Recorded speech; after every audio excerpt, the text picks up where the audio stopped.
The solar panels went up quietly on a Friday morning. No noise complaints, no blocked roads, no drama. By noon, they were finished flush with the roof, dark, clean, and barely noticeable unless you were looking for them. I felt proud, not flashy proud, just relieved. The numbers finally made sense, and I liked the idea of producing my own power. 4 days later, a violation notice arrived. The HOA claimed the panels were an unapproved exterior modification and demanded I submit a retroactive application.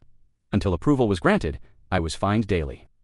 There was also a warning that denial could require full removal at my expense. I remember sitting there, rereading it slowly, trying to understand how something permanently attached to my roof installed with city permits was suddenly optional in their eyes. I emailed the board calmly.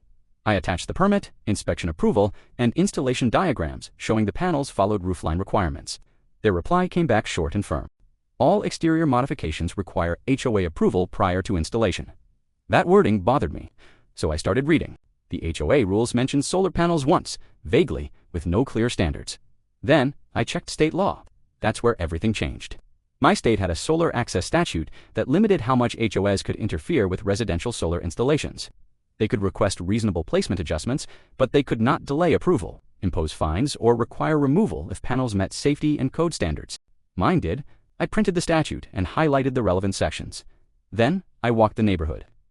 I noticed at least 3 homes with older solar installations. None of them had been forced to remove anything. That told me this wasn't about policy, it was about enforcement. I sent another email. Short, respectful. I cited the solar access law, attached the permits again, and asked the board to explain how daily fines aligned with state law. They didn't respond. Instead, I received a fine invoice. That's when I prepared for the HOA meeting. I brought copies of the law, my permits, photos of the installation, and screenshots of the HOA's own rules.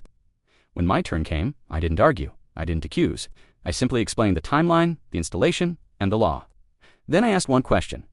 Can the board explain how these fines are enforceable under state's solar access protections? The room went quiet. One board member asked to see the statute. Another asked whether the panels were visible from the street. A neighbor raised their hand and said they'd wanted solar for years, but assumed the HOA would block it. The tone shifted. After a brief recess, the board announced my violation was withdrawn and all fines canceled. They also stated that solar installations meeting permit and safety requirements would be approved automatically going forward. 2 weeks later, an email went out confirming the policy update. The panels stayed.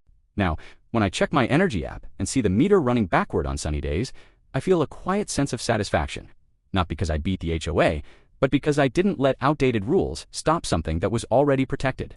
Sometimes the sun does the work. Sometimes the paperwork does.